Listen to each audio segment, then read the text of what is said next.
Hello everyone, in this video we're gonna dive into key levels. Key levels are what are gonna guide you from your high time frame to your lower time frame. So that's very important that you understand them. So let's get started. Key levels are simply my way of seeing the POI. But when we talk about POI, you probably know a lot about them. But when we talk about POIs, your first thought will be about, let's say, an order block and just an area, right? That you have your entry and your stop loss below. When we talk about key levels, it nothing has to do with our entry method, with our entry approach. Key levels are basically levels, are just levels we're gonna use to get reaction and look for specific confirmation. This has nothing to do with your POI by itself. So basically your way of placing your entry above your POI and your stop loss just below, right? In the future, we're gonna see how to tie them up key levels to actual entry models that we're gonna use to place your trade. But now we have to just understand what key levels are and how we can be able to spot them when we move into the chart. And that's very important to make this clear. So let's first get started with the order block. So we have a block right here. And we have in this scenario a bullish order block. Now, to me, a bullish order block, it has nothing to do from the candle itself of the order block. It's not something about the color of the candle. It doesn't matter if it's a bearish or a bullish candle.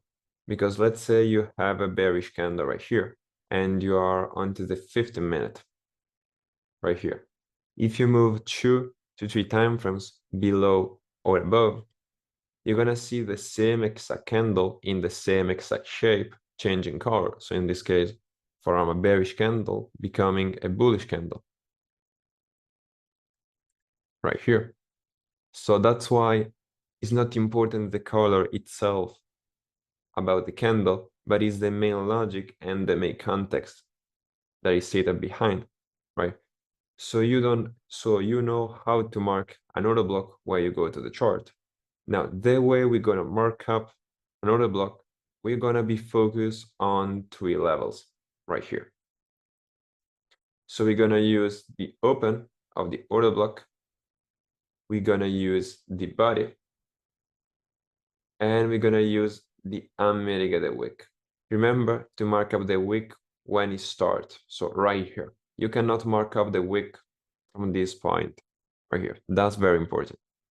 So these are gonna be the 3 levels we're gonna be focused on, right? We're not marking them up all of them 3 when you're gonna move to the chart because we don't like to guess. We're gonna select them regardless on where liquidity is at and on which type of range we're inside. For now, remember, it's just important that you don't know which level you can use when you came across an order block, right? So now we have the bullish example, and right here we have the bearish example.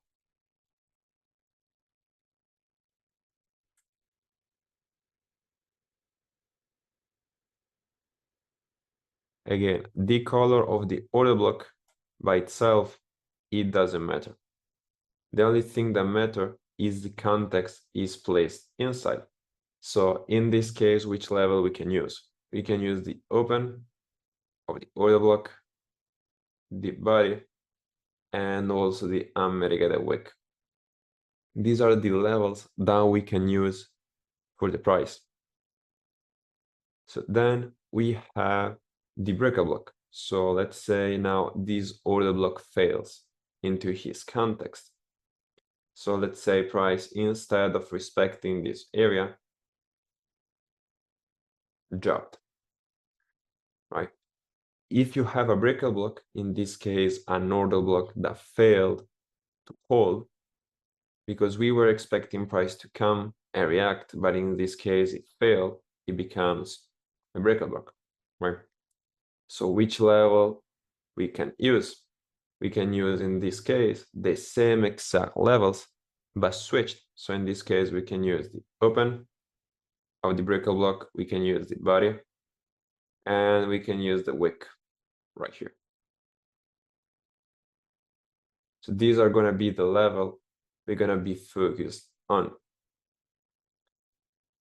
Same things for the bearish breaker block. So in this case, price, we were expecting price to drop, but in this case, it moved up.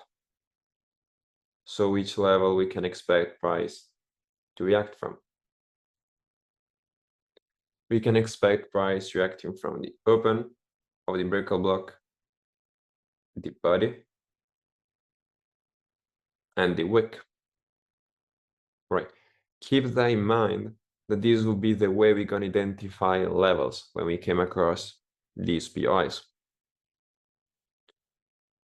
So now that we covered the order block and the breaker block, let's move into the imbalance fill. So we need to have 3 candles.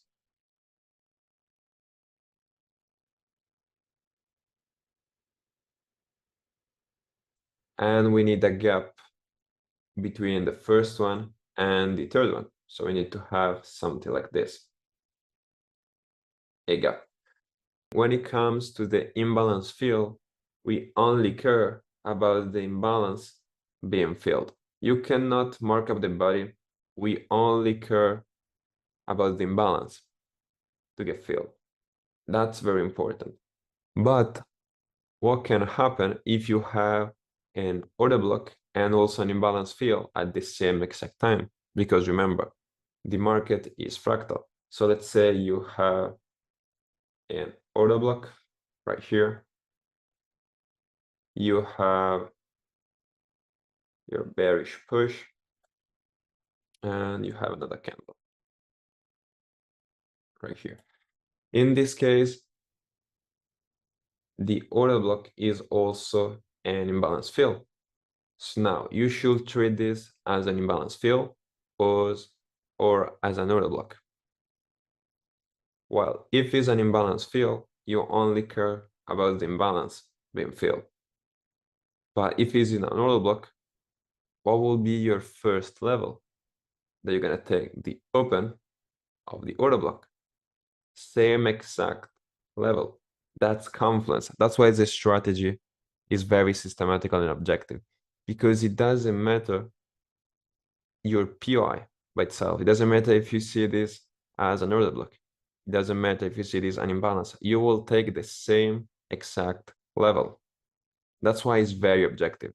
But since you have to know that this is not only an imbalance fill, and that's also an order block, you have to consider by marking up these levels. Because remember, that's also an order block. So you can mark up your body and your unmitigated wick, even if it's an imbalance fill.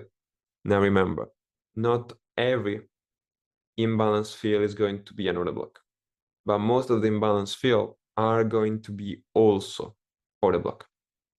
So it's normal if you came across these scenarios inside the market, they are completely normal. Now you know also how to approach them. But obviously, if it's just only an imbalance fill and is not an order block, you cannot take the body, right? So now we have the hidden base. So we simply need 2 candles exactly like this.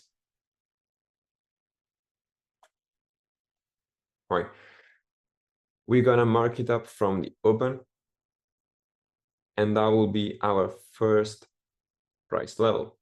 Then we can also use the unmitigated wick below. When it comes to the hidden base, we can use those 2 levels. But again, let's put a little step further between fractals. Let's say if this is an order block. So let's say we have our bullish push right here. We have also another candle right here. Now you have 3 POIs in just one price level, because the first one you're gonna see is the order block right here. So you're gonna take the open or the order block. Then you have the imbalance fill because you have 1, 2, and 3. So you have a gap. Which level you're gonna take? The fill of the imbalance. So again, same exact price level. But now you also have a hidden base. So which level you're gonna take? The same exact one. That's confluence. It doesn't matter which PI you saw. You're gonna take the same exact price level. In other words, the same exact key level. You're gonna see how simple an objective is already, right? You can't mess up because at the end of the day, it's just a level. It's just a line that is meant to guide you. You don't know already how these levels are gonna guide you, but I'm gonna show you in the next video. The main purpose of this video, as I explained, is just to get familiar with and know how to mark them up. We're gonna move to the chart. So now that we cover the imbalance fill, we can move on the last PI. The last PI is going to be a wick. So basically, every unmitigated wick you see into the chart is a PI by itself. So let's say you came across a big block, let's say a rejection block in this case, with a long wick. It doesn't matter if the wick is long or small, right? And you can take where the wick begins, right? Again, if it's an order block, if it's an imbalance fill, you can take them because there is a wick, so the wick is a POI. That's not the way we're gonna select them because you're gonna end up to the chart by marking up every single point of interest, every single key levels. So I'm gonna show you exactly how to mark them up because we're gonna have rules to the course and we're gonna tie them up all together. So basically the unmitigated wick is every single wick you're gonna see to the chart. Now just get familiar with, just go to the chart and just try to mark them up, right? Because remember, during the course, even if it's a simple course, you need to put the work in. So you'll have to train and go to the chart and seeing the concept by yourself. So what I do recommend you for learning the strategy faster is just after every single lesson, just go to the chart and try to apply what you have learned. And rewatch the video a couple of times to make sure that the concept clicks into your mind. So that's all for the key levels. In the next videos, I'm gonna show you why they're so important and how we can use them to get our bias, our entry, and basically everything. This one is going to be the fundamental of the way I trade. So make sure to rewatch a couple of times and put the training. So that's all for this video. See you until the next one.